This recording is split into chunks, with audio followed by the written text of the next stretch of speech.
គណៈបព្វជិជននេះហាក់ដូចជាមិនចេញច្រៀងទេក៏ប៉ុន្តែចូលចិត្តតែងចម្រៀងចាក់ចម្រៀងអីចឹងទៅទោះបីនៅក្នុងកលៈទេសៈដែលទឹកដីកម្ពុជាត្រូវបានគេរំលោភបំពានឈ្លានពានពីសំណាក់ពីប្រទេសថៃហ្នឹងក៏ក្នុងเพจរបស់អតីតនាយករដ្ឋមន្ត្រីហ៊ុនសែនហ្នឹងនៅអាចចាក់ចម្រៀងបានចឹងដូចជាឲ្យសញ្ញាណណាមួយថាជាអាចថាជាសញ្ញាណនៃចុងបញ្ចប់នៃរបបដឹកនាំបែបហ្នឹងក៏យើងមិនដឹងព្រោះកាលសម័យចុងសម័យសៀននោះគឺក្រោយតែពីច្រៀងហើយទៅគឺមានការផ្លាស់ប្ដូររបបដឹកនាំតែម្ដងហើយចាំសង្កេតមើលទាំងអស់គ្នាប៉ុន្តែត្រឡប់មកសរុបមកវិញថាសម្រាប់ខ្ញុំក្នុងនាមជាអ្នកតាមដានកិច្ចការងារសង្គមនយោបាយម្នាក់មកដល់ពេលនេះគឺខ្ញុំអត់ជឿថារដ្ឋាភិបាលដឹកនាំដោយគណៈបព្វជិជនជាពិសេសហើយខ្ញុំជឿថាក្នុងគណៈរដ្ឋមន្ត្រីហ្នឹងប្រហែលជាអាចមានអ្នកចេះមានអ្នកបកកែប៉ុន្តែគណៈម្នាក់មិនហ៊ានលូតឲ្យលើសលោកហ៊ុនម៉ាណែតទេព្រោះតែលូតលើសហ្នឹងគឺដឹងថាត្រូវបានគេព្រួតក្តិចត្រួយយកមកស្លកកោហើយចឹងហើយម្នាក់ហ្នឹងអ្នកខ្លះបកកែមិនក៏ដោយព្រោះมันប្រកាសថាកូនអ្នកធំហ្នឹងគេខ្សោយណាហ្នឹងខ្ញុំមិនធ្វើការសន្និដ្ឋានបែបហ្នឹងទេវាមានកូនអ្នកធំអីគេរៀនបកកែគេដឹកនាំបកកែដែរប៉ុន្តែគេមិនហ៊ានរះខ្ពស់ជាងហ៊ុនម៉ាណែតទេដោយសារតែគេខ្លាចចឹងគេខ្លាចអំណាចចឹងគេចែកតួនាទីគ្នាស្រេចចឹងកូនរដ្ឋមន្ត្រីធ្វើរដ្ឋមន្ត្រីកូននាយករដ្ឋមន្ត្រីធ្វើនាយករដ្ឋមន្ត្រីក៏មកជន់គ្នាណាក៏ប៉ុន្តែអ្វីដែលសំខាន់ហ្នឹងគឺខ្ញុំអត់មានជំនឿថារដ្ឋាភិបាលដឹកនាំដោយលោកហ៊ុនម៉ាណែតជាពិសេសដឹកនាំដោយគណៈបព្វជិជននឹងមានលទ្ធភាពនៅក្នុងការធ្វើកំណែទម្រង់ស៊ីជម្រៅដើម្បីឲ្យកម្ពុជាមានភាពស៊ាំនិងខ្លាំងនៅក្នុងការពារបូរណភាពទឹកដីបានទៀតទេវាអត់មានអីទៅរួចទេដូចខ្ញុំបានលើកហេតុផលអញ្ចឹងបាទខ្ញុំបានលើកហេតុផលកន្លងមកអញ្ចឹងនេះជាប្រធានបទទី1ដែលខ្ញុំធ្វើបទបង្ហាញនៅថ្ងៃនេះប្រធានបទទី2តាក់ទងទៅនឹងការផ្ទុះនៅក្នុងបណ្ដាញសង្គមដែលស្ដីអំពីដែលមើលឃើញថាមានការតែងនិពន្ធសភៅមួយពីនាំពាក្យរបស់ក្រសួងមហាផ្ទៃហ្នឹងគឺចំណងជើងសភៅនោះគឺកម្ពុជាឈ្នះថៃសម័យតេជោធិបតីសភៅហ្នឹងប្រហែលជាមិនទាន់ចេញនៅឡើយទេប៉ុន្តែគ្រាន់ថាគេធ្វើប្រម៉ូក្របសភៅអីចឹងទៅហើយគ្រាន់តែចេញមកហ្នឹងត្រូវបានគេរិះគន់គេពេបជ្រាយគេចំអកណាគេចំអកអ្វីដែលសំខាន់ខ្ញុំថ្ងៃនេះខ្ញុំចង់ផ្ញើសារដោយផ្ទាល់ជូនទៅណាពុកធរខ្ញុំណាពួកគាត់នៅជាពុកធរខ្ញុំនៅឡើយទេទោះបីជា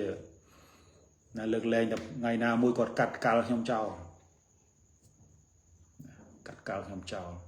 ទោះបីជាទស្សនៈនយោបាយគាត់ព្យាយាមសម្លាប់ជីវិត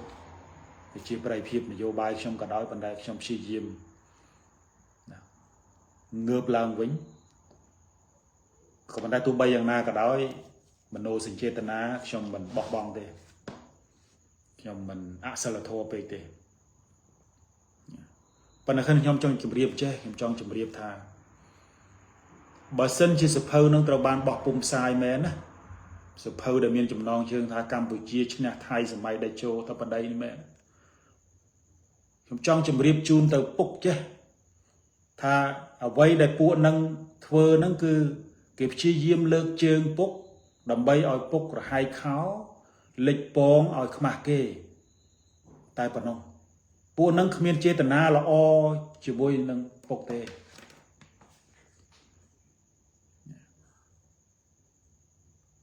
គឺពួកនឹងគឺមានចេតនាធ្វើឲ្យពលរដ្ឋខ្មែរដែលកំពុងតែឈឺចាប់ក្នុងគណៈដែលលោកហ៊ុនម៉ាណែតដែលជាកូនបង្កើតរបស់ពុកនឹងមិនមានសមត្ថភាពនៅក្នុងការការពារទឹកដីហើយបែរជាមកសរសេរសភៅបន្លំការពិតកុហកបោកប្រាស់បញ្ឈឺការឈឺចាប់បញ្ឈឺលើភាពជាតិនិយមរបស់ពលរដ្ឋ ការធ្វើរបៀបនេះគឺជាការសម្លាប់កិត្តិយសរបស់ពុកដោយប្រយោលសូមពុកពិចារណា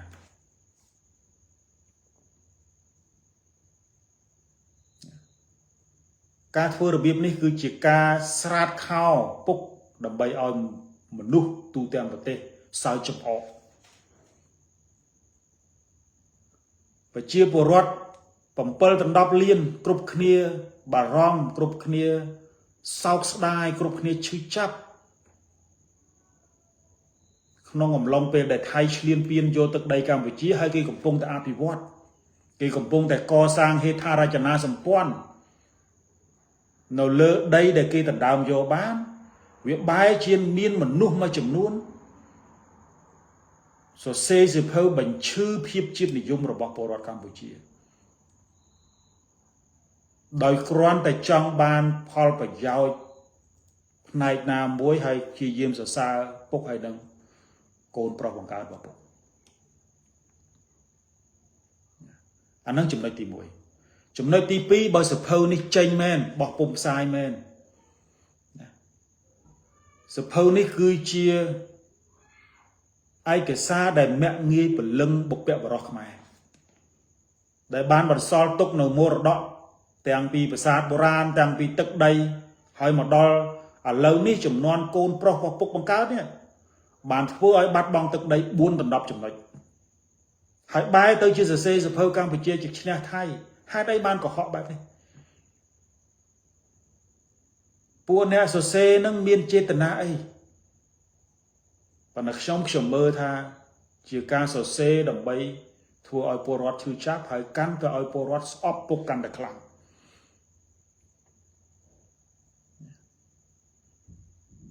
ហើយបើសិនជាក្នុងករណីរដ្ឋាភិបាលដឹកនាំដោយលោកហ៊ុនម៉ាណែតទៅស្ទួយទៅលើកសរសើរពួកលើកជើងទាំងអស់នោះគេហៅថាជំរុញឲ្យមាននយោបាយគិញគក់លក់ថ្នាំស្រែងបែបហ្នឹងខ្ញុំថារដ្ឋាភិបាលមួយនេះឬក៏របបដឹកនាំដោយគណៈបព្វជិជនរដ្ឋាភិបាលដែលដឹកនាំដោយគណៈបព្វជិជនអាចដល់ទីបញ្ចប់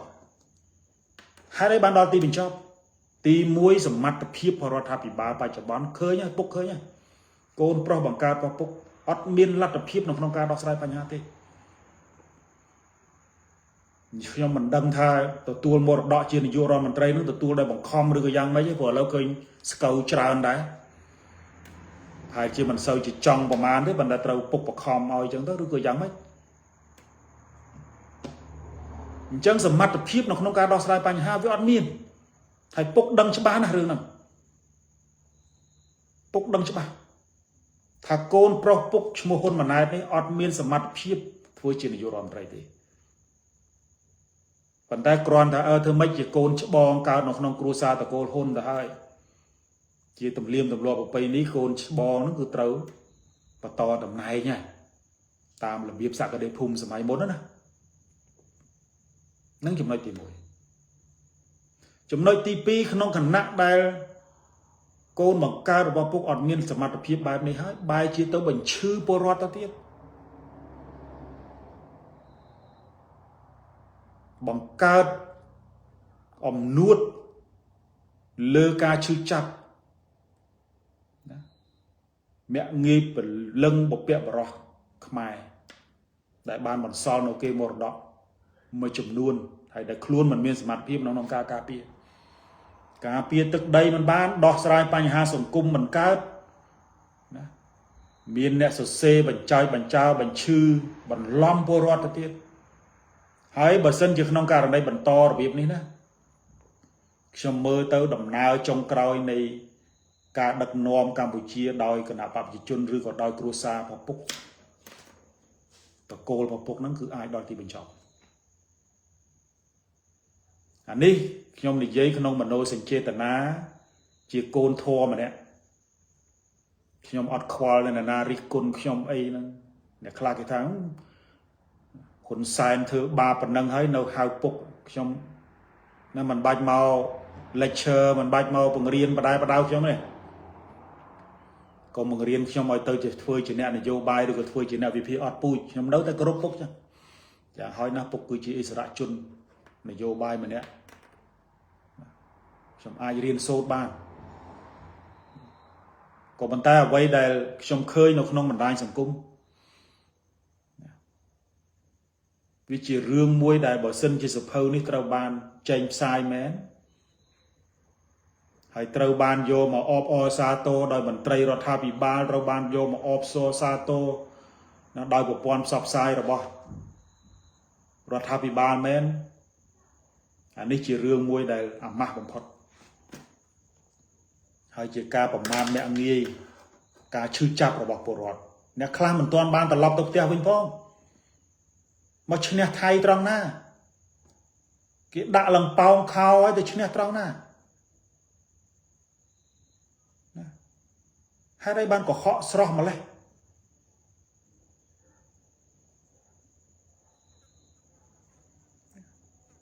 កុហកដោយខ្ញុំមើលទៅដូចជាមកដល់ដំណាក់កាលមួយដែលមើលថាពលរដ្ឋហ្នឹងគឺជាប្រភេទក្រុមមនុស្សដែលល្ងងខ្លៅបំផុតនៅក្នុងសង្គមឬក៏យ៉ាងម៉េចអាងតែសម្លុតគេបានគេអត់ហ៊ាននិយាយនៅក្នុងស្រុកហ្នឹងឬក៏យ៉ាងម៉េច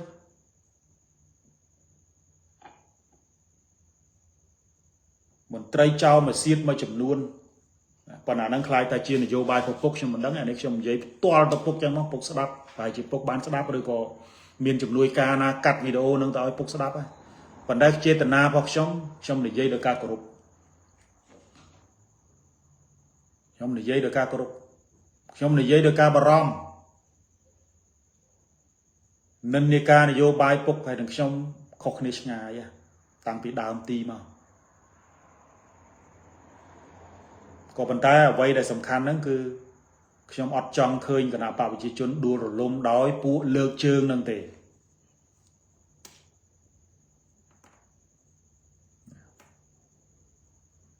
លើកជើងឲ្យលហែកខោហាលលិចពងឲ្យខ្មាស់គេហ្នឹង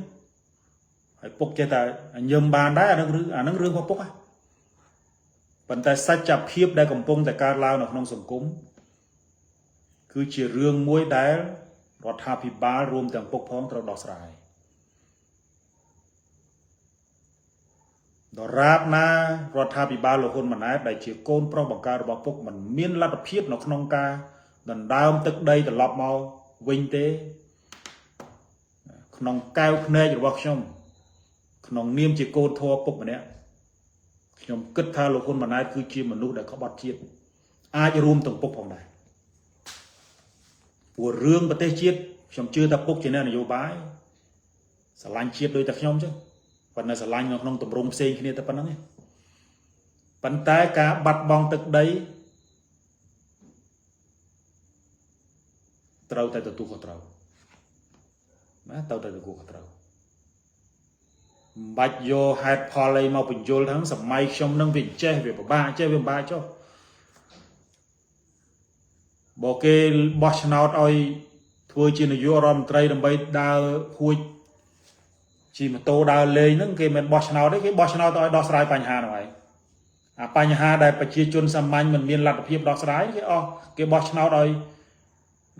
នាយករដ្ឋមន្ត្រីនៅក្នុងការដោះស្រាយបញ្ហាព្រោះគេឲ្យអំណាចរដ្ឋមានសិទ្ធិនៅក្នុងការចាយថវិកាជាតិមានសិទ្ធិនៅក្នុងការបញ្ជារាជការបញ្ជាកងទ័ពនៅក្នុងការដោះស្រាយបញ្ហាយើងមិនបាច់មានលេសទេកុំលេងតាមក្បាច់របស់មេដឹកនាំខ្មែរក្រហម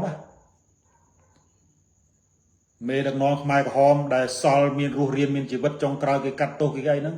អត់មានអ្នកណាទទួលខុសត្រូវមួយទេចោតតែយួន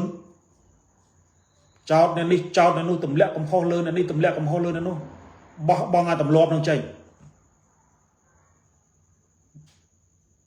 បើមិនអញ្ចឹងជាមេរៀនដែលចង្រៃបំផុតសម្រាប់មេដឹកនាំនយោបាយចំនួនថ្មីបន្តទៅទៀតខ្លួនឯងធ្វើកុសទម្លាក់កំឡុះលើគេអត់ព្រមទទួលខុសត្រូវទេចឹងហើយសម្រាប់ខ្ញុំថាខ្ញុំគិតថាសភៅនេះមិនទាន់ចេញទេប៉ុន្តែគ្រាន់តែជាការផ្ដួចផ្ដើមសរសេរឃោសនាឲ្យដោយអ្នកនាំពាក្យរបស់ក្រសួងមហាផ្ទៃផងដោយទូសុខាហ្នឹងបើខ្ញុំចាំមិនខុសទេសរសេរនៅក្នុងការកុហកបោកប្រាស់បញ្ឈឺការឈឺចាប់របស់ពលរដ្ឋដែលកំពុងតែសោកស្ដាយរឿងបាត់បង់ទឹកដីមាក់ងាយបព្វបរោះខ្មែរ គ្រាន់តែចង់សរសើរដើម្បីឲ្យមនុស្សម្នាក់ពីរនាក់នឹងសប្បាយចិត្តបើខ្ញុំវិញតែសេភ្លើអញ្ចឹងខ្ញុំដកតាំងពីល្ងាចមកតាំងពីថ្ងៃត្រង់មិញមកឯងទៅសេស្អីក៏មកកុហកគេពេញប្រទេសអញ្ចឹង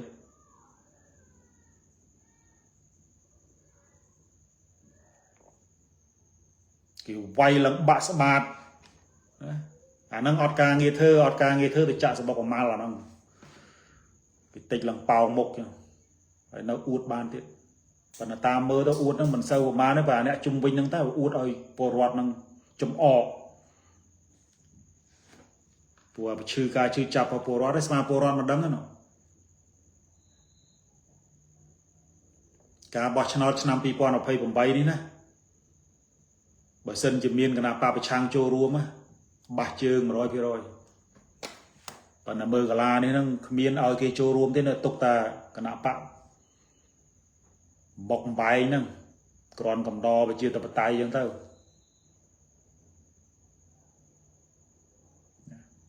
ប៉ុន្តែខ្ញុំខ្លាចថាវានៅដល់មិនដល់2028ផងព្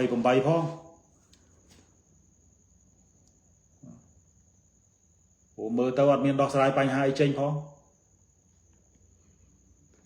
ចឹងហើយថ្ងៃនេះខ្ញុំគិតថាខ្ញុំចូលរួមចំណែកប៉ុណ្ណឹងប៉ុន្តែអ្វីដែលខ្ញុំហួសចិត្តហ្នឹងគឺមិនខុសពីបងប្អូននៅក្នុងបណ្ដាញសង្គមទេដែលឃើញសភៅហ្នឹងដួចផ្ដើមសរសេរសភៅហ្នឹងគេថាគេទៅសេសភៅហ្នឹងក៏ជាបានលៀបធំហើយមើលទៅមកក្បាលហ្នឹងទៅសរសើរឲ្យលហែកខោលើកជើងឲ្យលហែកខោចេញពងបដ ாய் ទៅដើម្បីឲ្យពលរដ្ឋសើចចំអក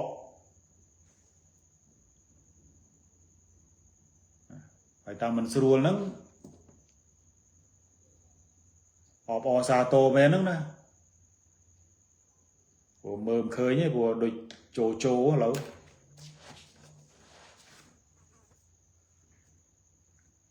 ចឹងហើយខ្ញុំចុងក្រោយនេះខ្ញុំសូមសូមពុកពិចារណាកុំឲ្យមានមនុស្សនៅជុំវិញពុកឬក៏ឲ្យមានមនុស្សនៅក្នុងរដ្ឋាភិបាលចេញនៅគំនិតផ្ដេសផ្ដាស់នៅក្នុងការបញ្ឈឺទឹកចិត្តរបស់ពលរដ្ឋទៀតនៅឲ្យស្ងៀមសិនបើចាញ់គេនៅស្ងៀមសិនពុកធ្លាប់បដៅខ្ញុំតែថាស្ថានភាពវាធ្ងន់ធ្ងរនៅឲ្យស្ងៀមកុំលោឡាណាកាលខ្ញុំត្រូវបានបែកធ្លាយសារសន្តានាហ្នឹងត្រូវបានគេវាយប្រហារខ្លាំងហ្នឹងគឺខ្ញុំក៏ព្យាយាមចេញការពារខ្លួនដែរប៉ុន្តែក្រោយមកក៏ពុកបដៅខ្ញុំដែរថាកុំពេលស្ថានភាពវាអញ្ញាយើងនៅស្ងៀមតាំងចំហឲ្យបានប៉ុន្តែឥឡូវពុកបដៅឲ្យពួកហ្នឹងប្រឈឺទឹកចិត្តរបស់ពលរដ្ឋហើយឥឡូវទៅដោះស្រាយហ្មងហើយទុកបដ ாய் ពួកនឹងធ្វើអញ្ចឹងទៀតពលរដ្ឋកាន់តែឈឺចាប់ឈឺចាប់គេយកដីមកជុំឯអាងុំមានលួចសរសើរអ្នកចាញ់ទៀតណាកុហកថាឈ្នះមិនដឹងឈ្នះត្រង់ណាខ្ញុំឆ្ងល់ដល់ហើយការទូតឈ្នះត្រង់ណាឥឡូវយោបាយការទូតសាពីវុធដូចខ្ញុំនិយាយពីខាងដើមលើកមុនអញ្ចឹងសង្គ្រាមវាមានតែ3ឯងរាល់ថ្ងៃហ្នឹងសង្គ្រាមសារព័ត៌មានសង្គ្រាមការទូតហើយនិងសង្គ្រាមបដាវុធចាញ់នឹង3កាលដំបូងមើលទៅដូចរៀងឃ្លាវខ្លាដែរខ្ញុំក៏រៀងមោទនភាពដែរថាអូខ្មែរយើងណាមានអាអ្នកបច្ច័យជាថា500ឆ្នាំហើយមិនដែលមាននាយករដ្ឋមន្ត្រីខ្មែរឬក៏មេដឹកនាំខ្មែរដែលធ្វើឲ្យថៃច្បោកច្បល់ទេបានតែប្រហែលខែ2ខែក្រោយមកប៉ោងខោបដ ாய்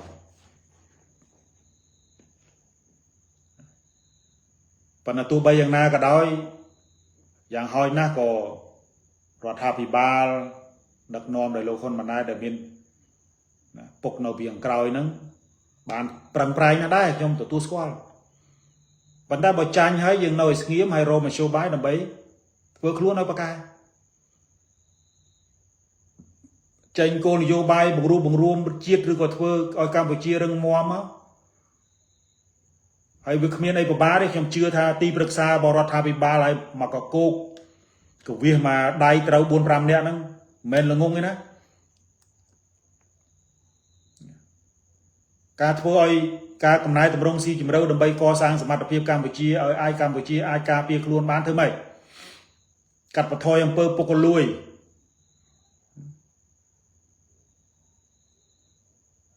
bạ pu ni dung bằng rừng đi tê rót co sang sầm mặt phiêu con tuop liệp lê con tuop bao pu so ấy nâng con tuop bọc lùi chỗ đó nè mới giờ rê pu nâng tranh tao xong tham ca chiết băng và cốt tục nâu kliêm si nó nâng cực tập bị tầm lao nó lôi chia tàu bạch cực đọc sai rừng xong trái thế lâu nâng ai ấp đom nâng trong tràn chiêng ri phong ở lâu miền ai ấp đom chi một tô đục miền ai ấp đom chi tục miền ai ấp đom ni ai đom nu cả lê tơ na có ai đom đây trong tràn chiêng po rọt phong hay ấy có đo ra tranh này xong mà bị cha na hay trong kết tha chỉ bị xe nó cứ rương lược chơi rương uất đấy nó mà ra sân mất còn rừng luônอย่างmấy cái mồi cái mơ nghe mấy cái sao cho mò này sẽ đạp qua miền Thái đâm ấy nọ cái phải chư ra ngay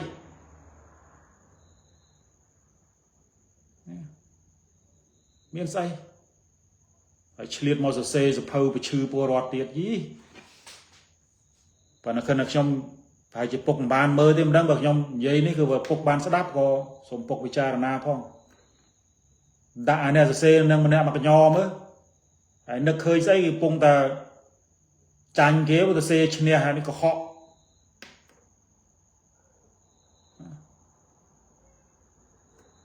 chẳng ai ngày nay trong miền tập pi rương năng thế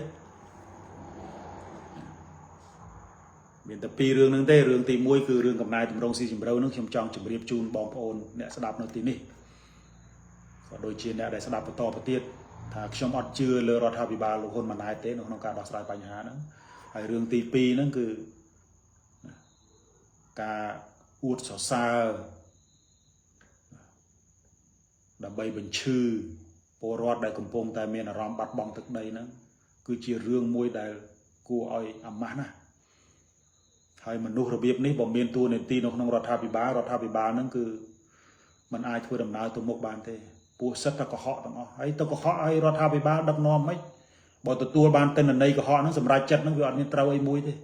วิเต้นในเทียบโจในเต้นในนั้นวิกะเหาะต้องกึศตะปิศาแต่บ่เมียนกาเปิดนอกน้องนั้นแต่อันนั้นมันไอ้เตอันนี้เมียนกาเปิดซอฉะนั้นสม